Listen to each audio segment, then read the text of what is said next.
ഇന്ന് നമുക്ക് ആനമുന്തിരി കൊണ്ട് ഒരു കറി തയ്യാറാക്കി നോക്കാം. ഒരു പരീക്ഷണമാണ്, വിജയിക്കുമോ എന്ന് നോക്കാം. ആനമുന്തിരി എടുത്തിട്ടുണ്ട്. അതിൻ്റെ തൊലി കട്ടിയുള്ളതാണ്. അതെല്ലാം നല്ലപോലെ ചെത്തിക്കളഞ്ഞു കുരുവെല്ലാം മാറ്റി തീയലിന് കട്ട് ചെയ്യും പോലെ ഞാൻ കട്ട് ചെയ്തെടുത്തിട്ടുണ്ട്. കുറച്ച് ചെറിയ ഉള്ളി, 2 പച്ചമുളക്, 2 തൊണ്ടൻമുളക്, ഇതെല്ലാം കട്ട് ചെയ്തെടുത്തു.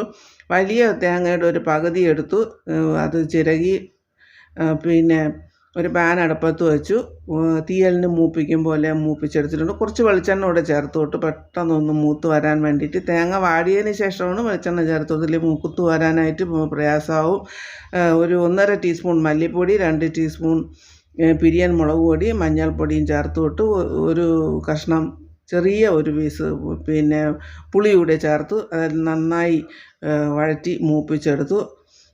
അതേ പാനിൽ തന്നെയാണ് ഞാൻ വെളിച്ചെണ്ണ, തേങ്ങ മാറ്റിയതിന് ശേഷം അതേ പാനിൽ തന്നെ വെളിച്ചെണ്ണ ചേർത്ത് കൊടുത്തു. കടുക് പൊട്ടിച്ചതിന് ശേഷം ഈ കട്ട് ചെയ്ത് വെച്ചിരുന്ന ഉള്ളിയെല്ലാം കൂടെ ചേർത്ത് നല്ലവണ്ണം ഒന്ന് വഴറ്റി. അതൊന്ന് വഴന്ന് വന്നതിന് ശേഷം ആനമുന്തിരി കട്ട് ചെയ്തതും ചേർത്തു. ഒന്ന് വഴറ്റിയതിന് ശേഷം ഉപ്പ് ചേർത്തു. ഉപ്പ് ആദ്യം കുറച്ചേ ചേർത്തുള്ളൂ, പിന്നെ നമുക്ക് ഉപ്പ് നോക്കിയിട്ട് ചേർക്കാം. ആദ്യമായിട്ട് വയ്ക്കുന്നതായതുകൊണ്ട് അതിൻ്റെ പാകമൊന്നും അറിയാൻ വയ്യല്ലോ. ഒന്ന് വഴന്നതിന് ശേഷം വെളിച്ചെണ്ണയല്ല, കുറച്ച് വെള്ളം കൂടി ചേർത്ത് അടച്ചു വെച്ച് ചെറിയ തീയിൽ വേവിച്ചു. ഈ സമയം കൊണ്ട് ഞാൻ ഇത് അരപ്പ് അരച്ചെടുത്തിട്ട് വെള്ളം ചേർക്കാതെ തന്നെ നല്ലപോലെ അരച്ചെടുത്തിട്ട് വന്നു. എന്നിട്ട് ഇത് വഴന്ന് വന്നതിന് ശേഷം ഈ അരപ്പ് കൂടി ഞാൻ അതിലോട്ട് ചേർത്ത് കൊടുത്തു. ഒന്നുകൂടെ വഴറ്റി. ഞാൻ കുറച്ച് വെള്ളമേ ചേർത്തുള്ളൂ.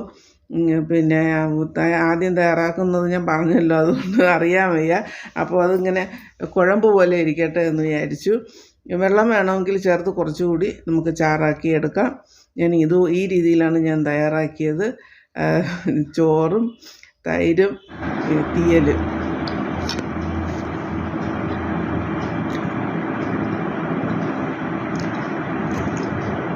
സൂപ്പർ, വെറുതെ പറയുന്നതല്ല, സൂപ്പർ, നന്നായിട്ടുണ്ട്. അപ്പോൾ എൻ്റെ പരീക്ഷണം വിജയിച്ചു. എല്ലാവരും ഒന്ന് പരീക്ഷിച്ച് നോക്കണം. ഓക്കെ, നന്നായിട്ടുണ്ട്.